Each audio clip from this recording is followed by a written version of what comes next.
uJesu Kristu inkosi. Ngibonge ithuba engilitholile. Lungile. Ngibingelela ubaba uNtsibande, umama uNtsibande, obaba abafundisi bonke abakhona nomama abafundisi.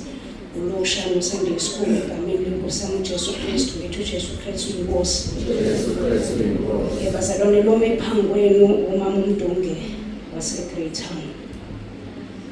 Umuntu owenzela umusa phezu komusa. Umuntu onikezwe ithuba lesibili lempilo. Angazi ukuthi ngiqalephi kodwa ufakazi bambode kodwa ngizozama ukuthi ngithathe lokho bangasekugcineni. Bazalwane mina uNkulunkulu ungiphilisile ngiphi ithuba lesibili, ungiphilisa i-cancer. I-cancer abantu abaningi abaphili kuyo. Umuntu lo phambi kwenu ngoNovember nangoDisemba kade ehamba nge-wheelchair ngenxa yokugula. Lo muntu phambi kwenu ngoNovember December kade efake inapukeni esibhedlela.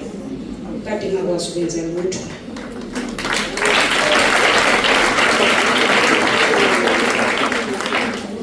Kepha ngomusa kaNkulunkulu ungahlanganiswe nalutho. Khumbula ngesikhathi kade ngise-ICU isimo sami sisibi kakhulu. Ingqondo isithumbekile, ngingasakhumbuli lutho. Ngingasakhumbula ukuthi kambe nginomndeni, nginabantwana. Kepha uNkulunkulu wangenzela umusa. Uthe mangabe ngise-ICU kwakungathi uNkulunkulu ilabe kade eqala khona impilo yami kabusha, ngoba uma ngabe use-ICU usukulele wedwa egumbini lakho wedwa. Kodwa mina I was having that feeling ukuthi there is someone who's with me. Angazi lento ukuthi noma bazalwane bangayiqonda yini. Kodwa uma ngabe kuukuthi unabantu endlini noma ngaze kuthiwe awubaboni umzimba wakho noma igazi lakho liyakutshela ukuthi kumuntu okhona. Nami ke kwakade kunjalo.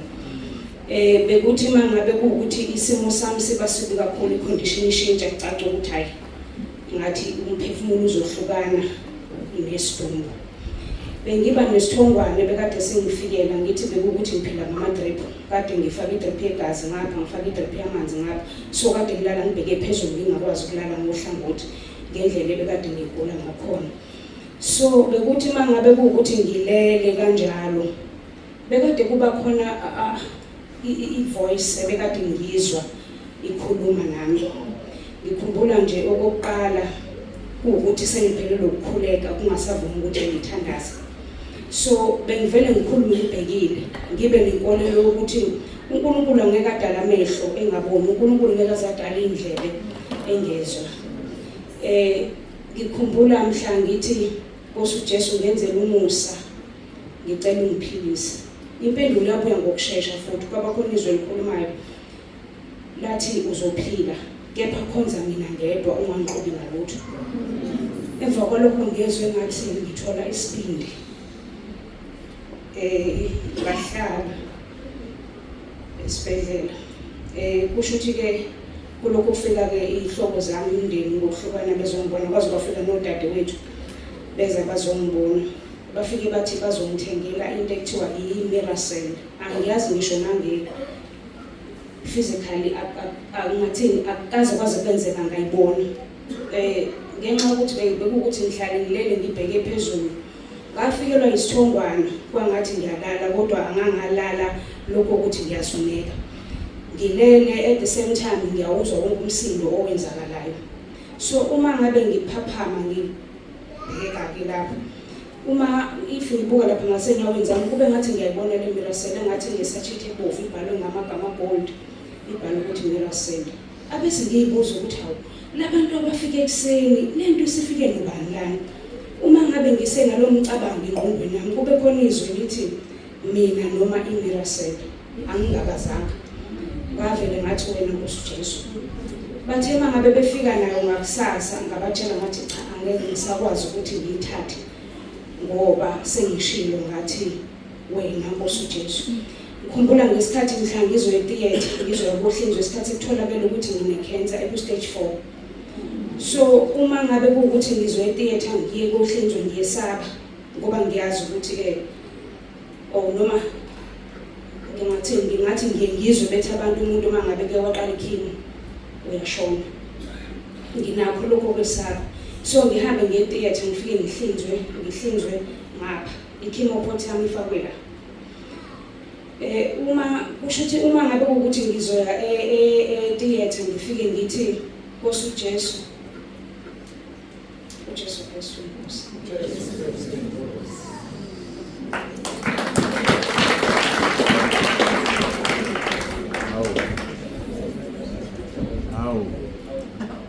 Hawu. Ngiyabingelela umkhulu ugogo, abafundisi bonke, abazalwane bonke egameni leNkosi yethu Jesu Kristu. Ngiyambonga kakhulu uNkulunkulu. Angazi nje ubufakazi buningi obugcwele enhlizweni yami bokumbonga nje uNkulunkulu kakhulu. Izwi lakhe lithi ubuyisa ubusha bethu njengokhozi. Kodwa ngoba isithabe sesingitshontshile kakhulu, ngidakwa ngiphuza kakhulu nje bese ngikule level yokuphuza ngize ngithashe the floor kodwa ngibe ngiserest. So ngiyambonga uNkulunkulu ukuthi during that time umchamo la bengasakhona ukubamba bese ngugogo omncane ngoba bawuvese udedeleke nje. uNkulunkulu ngiyambonga kakhulu ukuthi kulokhu nje uvese wakuvusa lokuthi usengiphilisile. Ngimangalela ukuthi ngiye kwamzalwane uMamngilosi ngiphethwe umchamo ngaze ngabuyela endlini ngabe sengichama endlini mhlasimbe 4 hours uma ngaphosisi. So sengiyabonga ukuthi awuNkosi benginganakile ke nokuthi ke la usungiphilisile ngoba mina ngigcine nje vese nje mayingaqala ithi tops sengivese ngichamele. Ngiyambonga kakhulu uNkulunkulu ngimnika lonke udumo.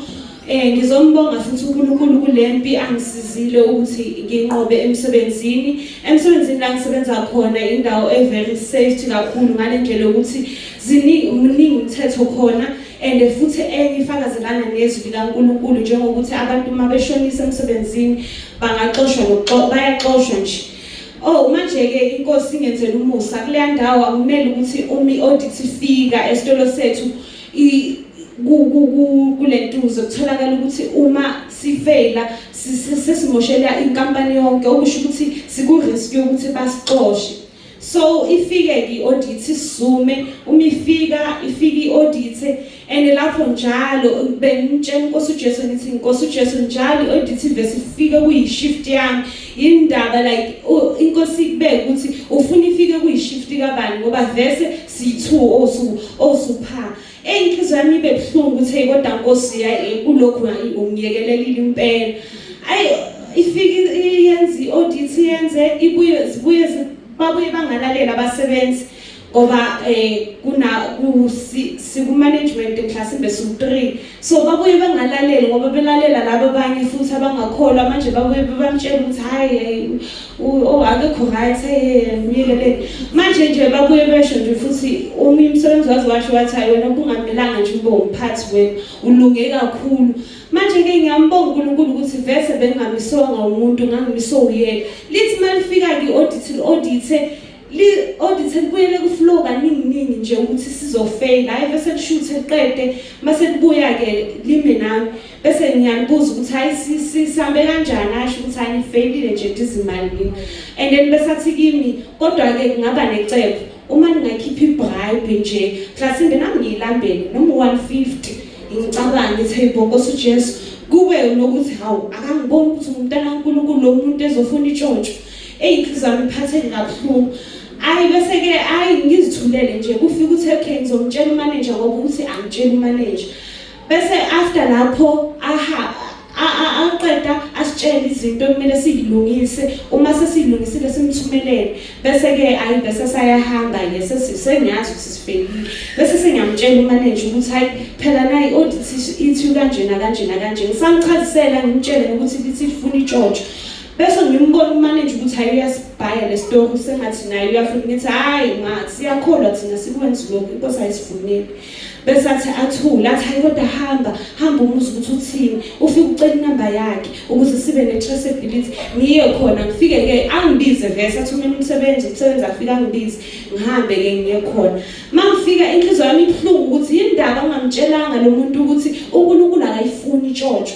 Ayi mangifika ke kuye afika athi ke nikhonile ukuyihlanganisa ngithi hayi umsebenzi ufike ngisakhuluma nomanager bese ngithi hayi ngicela inamba yakho athi uyanginikeza ayiphuze kusho ukuthi naye he's playing smart bese athi kimi bese ngijiki kube nezothi ngitshela ukuthi uNkulunkulu akakufuni lokho ngibuyele ngithi azi umuntu wami cela ukukhuluma iqiniso ngisindisiwe mina inkosi ayisivumela ukuthi sithathe itshontsho noma siphane ngetshontsho avela swabe athi ngiyabonga abonke maqeda ukubonga bese angena emotweni athi ake ngizobona ukuthi ngenza njani mina ngiyamtshela nje enhlizweni yami ukuthi ngiyamtshela ukuthi sifailisi masifeyila noma singaluza lapha ngoba noma useshilo ukuthi ngizothola ama warning nje konke mina uJesu Kristu inkosi.